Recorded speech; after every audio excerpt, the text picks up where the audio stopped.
This is Blaze Ridden, and you're listening to Pro Lacrosse Talk.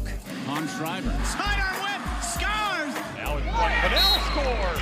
Paul Rabel splits two and scores! Kylie O'Miller showing off those shifty skills. Kelly, not shy, bounces one home! What a start! Welcome to Pro Lacrosse Talk, the voice of pro lacrosse.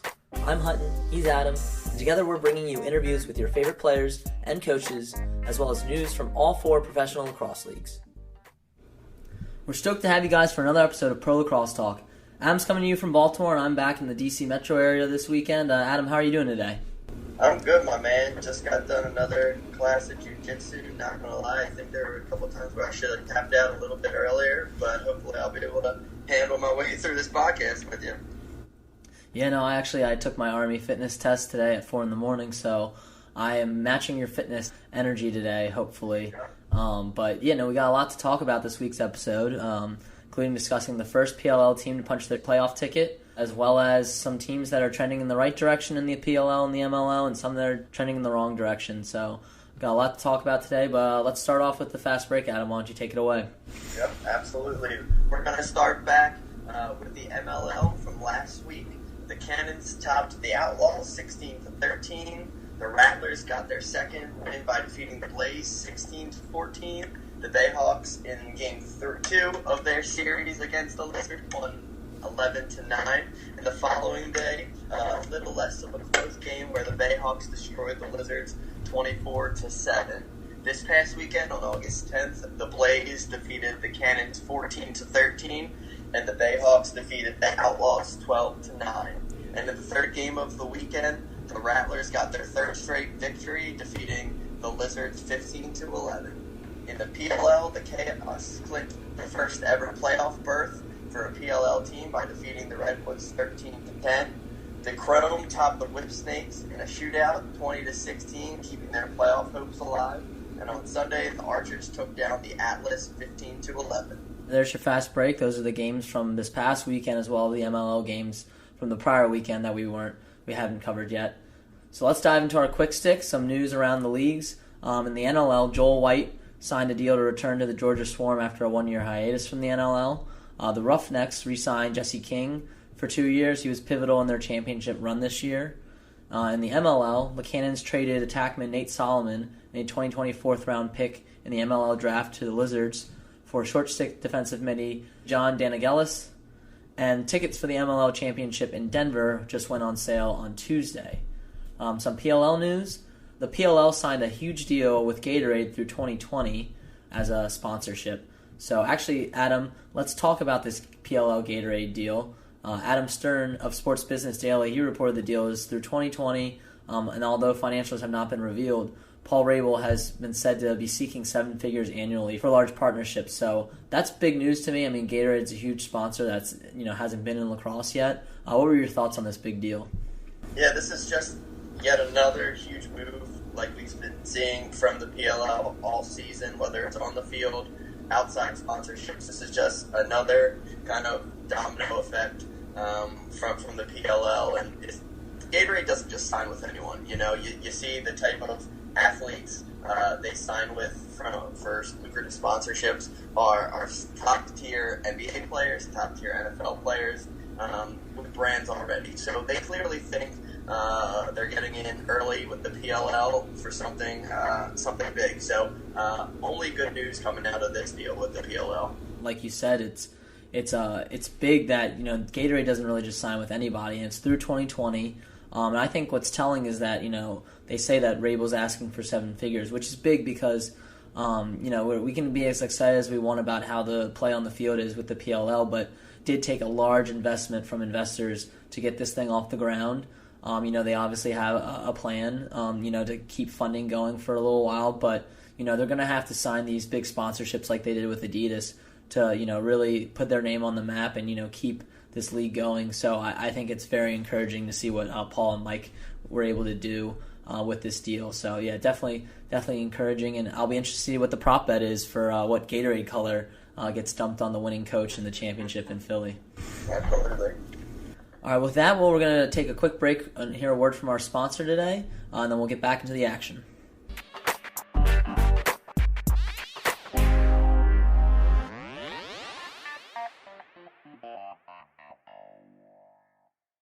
Hey everyone, thank you for listening to another episode of the Pro Lacrosse Talk podcast. We've been using Anchor for our podcast since the very start. Anchor gives you everything you need in one place, and better yet, it's free. They allow you to easily record and edit your podcast so it sounds great and send it out to all the major networks such as Apple Podcasts, Spotify, Stitcher, and many more. Better yet, they connect you with advertisers so you can start making money from your podcast right away. So if you're interested in starting a podcast, download the Anchor app today or go to anchor.fm to get started. All right, welcome back. Now it's time to discuss some of the PLL action from this weekend. There's some great moments from this weekend. So I'm going to start off right off the bat, Adam. The Connor Fields goal, to me, was the best goal of the year so far. The only thing that really rivaled it, I think, was another play by Connor Fields, where he faked out Callum Robinson earlier in the season with a behind-the-back fake pass to a outside rip that ended up getting on SportsCenter's top 10 initially, and he landed on the top 10 again this week. Epple's one of the best defensemen in the league, and he just got him tripped up, and then the one-handed shot from a lefty. He is a left-handed attackman. Obviously these guys can play both hands at this level, but to have the strength to put it home with one hand and happen to be your offhand, I thought was great. So I was disappointed it was only ranked 6th. I think it should have been higher. But he had a goal and 2 assists in this game, and that kind of leads me into the Chaos. And they are the most complete team right now. We've been saying it for a while, but you kind of put them up there with the Whip Snakes, and I think this was another statement win for them. So what did you really see from this game? Yeah, I think this one was my favorite of all of them this past weekend. I mean, from just an offensive standpoint, it was coming from all parts of the field. You talked about the Connor Fields goal, which was absolutely absurd. The Miles Jones goal, which is a little bit different, where he just bull dodged his way through for a wicked rip, was another one of my favorites from this past weekend. And then on the other side of the ball, I mean, the Redwoods were no slouches in and of themselves, Ryder Guardsy had a couple ridiculous goals, so did Sergio Salcido. It was an awesome game to watch from an offensive standpoint, and both goalies played really well too. So it was a pretty well-rounded game from both ends. Jared Newman getting another 2-pointer, and then talking to the defense saying they should have slid earlier was one of my favorite moments too. So it was my favorite game of the weekend by far. Yeah, you mentioned Jared Newman. He's just so much fun to watch, and great article by Matt Kinnear on Inside Lacrosse that just came out. Just talking about how, he started playing lacrosse his senior year of high school, and he was still in love with basketball predominantly, even at Providence, and, he kind of found the love for lacrosse, and obviously he's a stellar athlete, and he's just been excelling.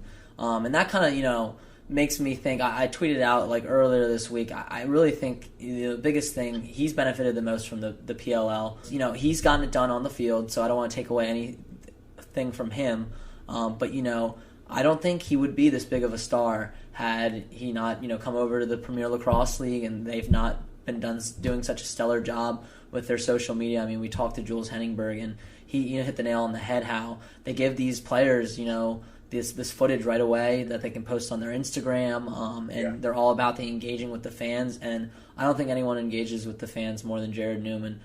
So it's great to see him perform on the field, and great to see him get his due, and become a star in this league. And another guy, though, too, that I think is really flying under the radar for the Chaos, that doesn't get talked about enough, is Jake Fricaro. He had 4 points in this game, another nasty 2-pointer. He's got 13 goals and 10 assists on the season, and he's 50% from the 2-point line. I don't know. I feel like he might be the most underrated player in the PLL right now. I don't know. What are your thoughts? I certainly kind of agree with all those sentiments there. Definitely an underrated player, kind of where I think he's not as flashy as guys like Connor Fields and Miles Jones, so he kind of goes under the radar, but still absolute stud when it comes to the production side of things, especially at the 2-point line. And man, I don't know if this is something that we're going to see going forward with this 2-point line. The NBA is now a shooter's league with going kind of away from the mid-range shots and going beyond the arc for more shots. Is this what we're going to see in the PLL kind of going forward? Is more shots? Because, I mean, it kind of makes sense because the shooting percentages are there to show it's a good shot. So I'm curious if we're going to just see an uptick in more and more 2-point shots going forward. Yeah, no, I think we will, and I think moving it in a yard closer is made the world of difference, and I think it's funny because that was the one thing that I was okay, that's kind of arbitrary, like 15 yards, it's like, oh, okay, like not much different from the MLL. And I've always kind of been against the 2-point arc. I think it's important to have in, professional lacrosse just because these guys are so talented. But, it really just never really meshed well with me, at the MLL. And, moving it that 1 yard closer, I don't know, has made the world of difference. And I think, shortening the field too has certainly helped. But, yeah, I love this brand of lacrosse. It's honestly my favorite right now. I might be having some recency bias, because I don't want to knock the college game. Has been great as well. But, it's been phenomenal watching these guys, nail these 2-point lines. It's not really a gimmick anymore. It kind of felt like a gimmick before. And this season it's these guys are lethal from outside, and they're putting it where these goalies can't get it. And I think we're going to see, like you said, more of it. But yeah, the chaos, congrats to them, Andy Towers and the crew for showing up, causing some chaos. And, they're going to be dancing in the playoffs pretty soon.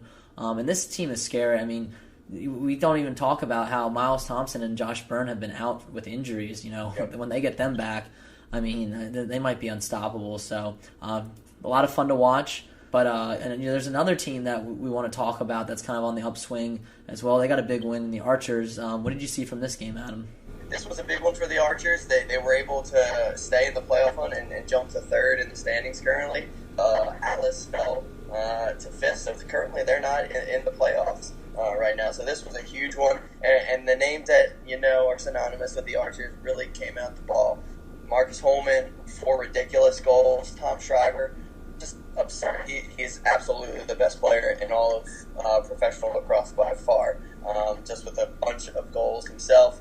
Will Manny, Joe Sankey, got his first few in an Archers jersey. He's going to be a big addition for them. And from a goalie standpoint, this two-headed monster between Adam Gittleman and Drew Adams continues to work. It hasn't not worked yet, so I bet they're going to keep going with this. And I think we talked a little bit last week, but they're just so different when it comes to their playing styles.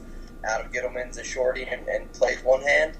Drew Adams plays the other hand and is a little bit taller and is a little more jumpy in net. So it's working for them. They might as well stick with it, and I fully expect them to continue to do so. And they're a team to watch out. When they're hot, they can't be stopped really on offense. So their defense has been played really strong too. Had a little bit of the suspect kind of end of the first quarter there, allowing the Atlas to kind of get close again. But they're a strong team, and they're one of my 4, I think, are going to make the playoffs. You mentioned that two-handed monster in Cage, and you couldn't even pick one of these guys to start the full game if you wanted to. Gittleman had 8 saves and only allowed 6.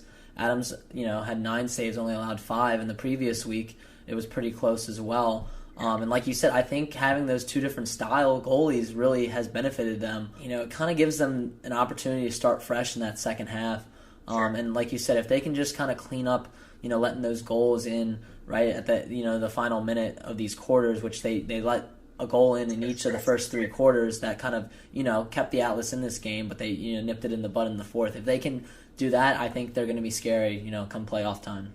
Yeah, absolutely. And we'll see what happens. And not only maybe if one of those goalies doesn't play well, and that won't benefit just because there's only 2 weeks left in that regular season, right? So let's see if that'll happen. But what if, say, Adam Gittleman starts next week and saves 13 shots and only lets in 4 goals, something like that? Are they going to pull him if he's that hot? I fully expect them to do so. That's just something as a coach to watch out for when it comes down to these last few weeks. But it's definitely going to be exciting lacrosse to watch, whether it's on the field or what those decisions are going to be from the coaching staff.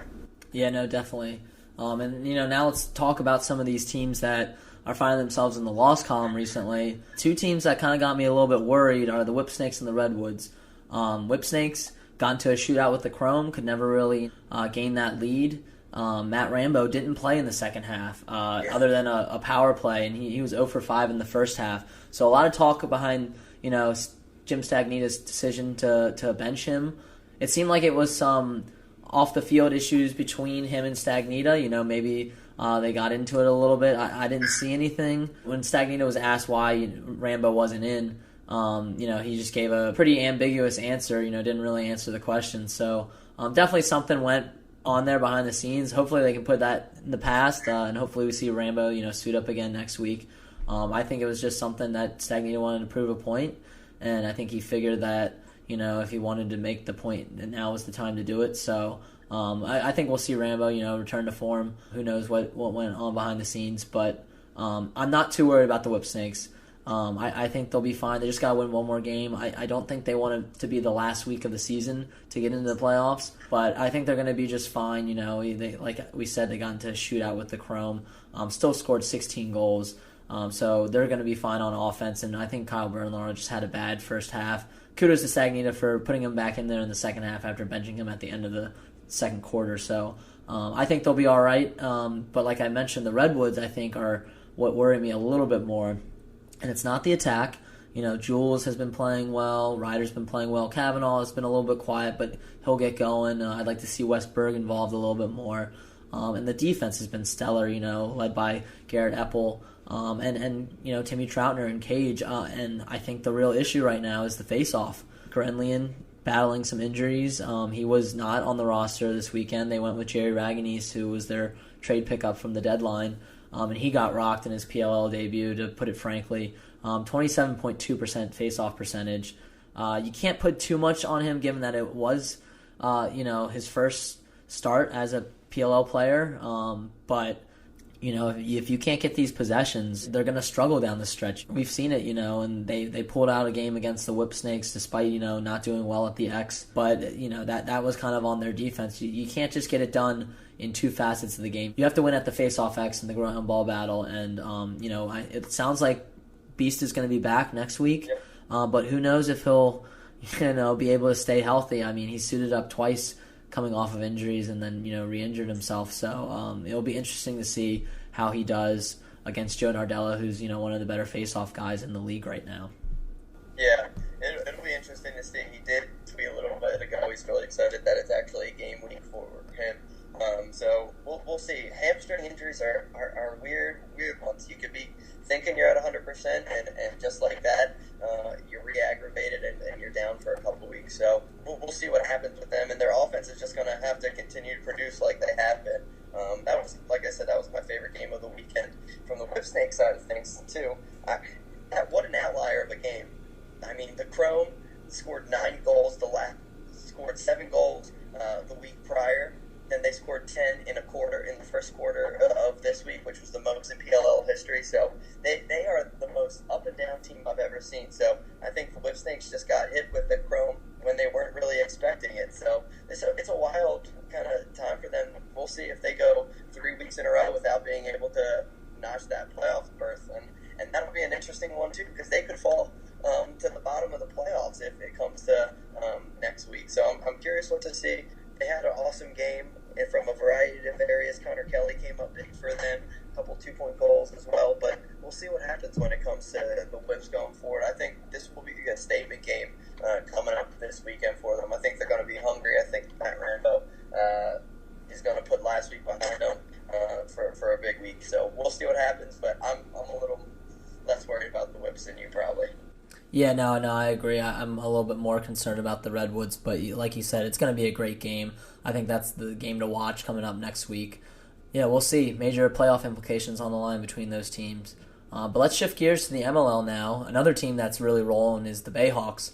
They're 7-3 at the top of the standings. They had a big 24-7 win in a doubleheader versus the Lizards last 2 weeks. They had a big 24-7 win in the second game of the doubleheader with the Lizards 2 weeks ago. Our friend of the podcast, Colin Heacock, had 10 points on the weekend. And Steele Stanwyck, who we've had on here, he had 5 in that 24-7 victory. What have you seen from this team, Adam, that's really got you excited going into the second half of the MLL season? We talked about one Thompson potentially coming back from injury, and then another one that's just arguably the best player in the MLL, and his brother Lyle Thompson. Their offense is just so well-rounded with Steele, with Colin Heacock. Their defensive side of the ball is really strong, too. Goalie play as well. So they're a very well-rounded team, and they're playing well at the right time. We'll talk about a few other squads that aren't later on, but it's just a really strong team overall, playing in front of a good crowd in Annapolis. So I'm excited to see what they do going forward, and definitely a statement win after a close one against the Lizards, the first game of that doubleheader last weekend.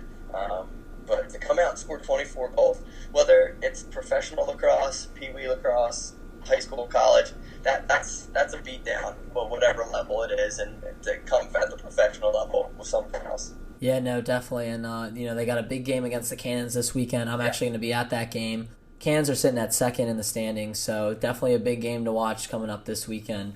Let's talk about another team that's on the upswing, and that's the Rattlers, though. They've won 3 straight now, and they have some young guys that are just playing phenomenal lacrosse right now.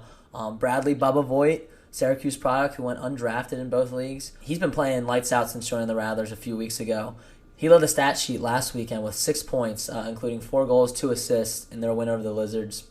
Bryce Wasserman had 5 points, scoring 3 goals and 2 assists in the game as well. And Sean Scanoni had 10 saves on 21 shots in cage.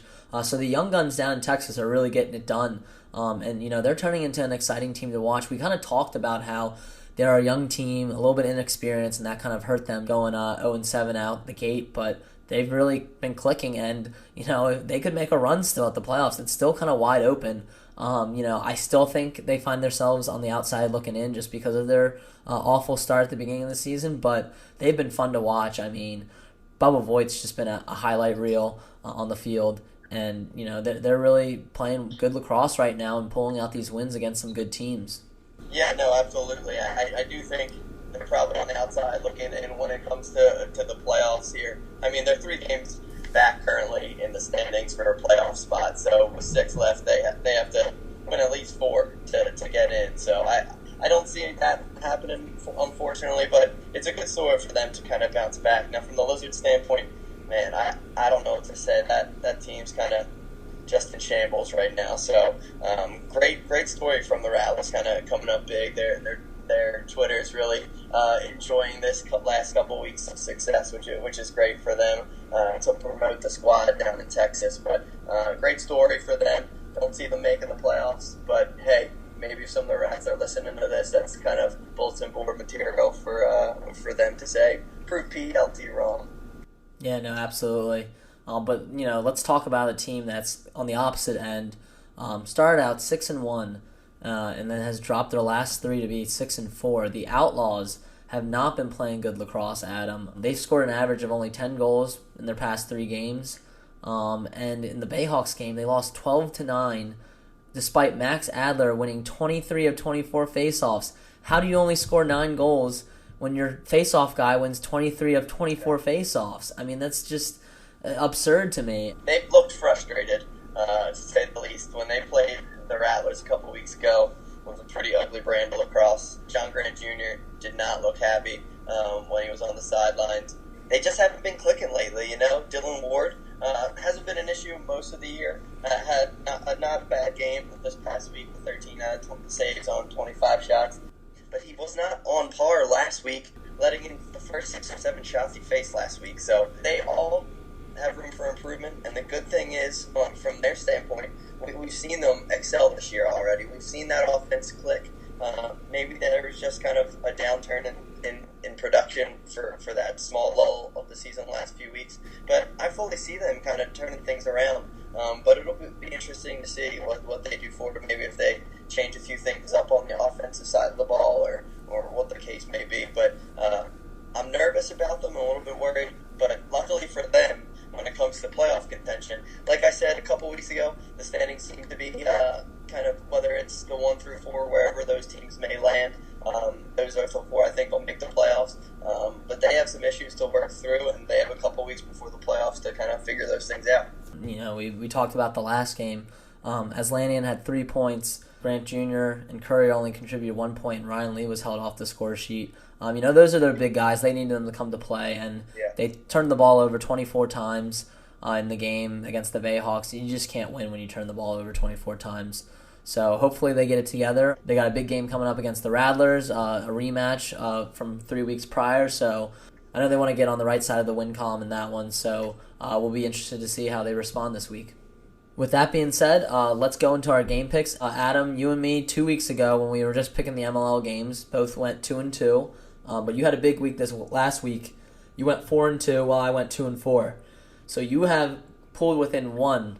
You are at 26-22 on the season. I'm at 27-21. So you have been inching closer to me you got some big ones in the Chrome and Archers win, so you're sitting pretty good right now. You're in striking distance. Slow moving, but ready to go. I'm edging to that finish line, my man.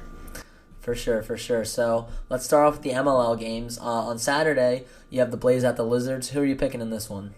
I think I'm going to take the Blaze in this one. Mark Matthews had a bunch of assists this weekend, had 3 assists. And he's back where he had some of his best seasons with the Blaze. I think this is going to be a revenge game for him. The Lizards just don't look like a solid team. So I'm going to take Mark Matthews and the Blaze in this one.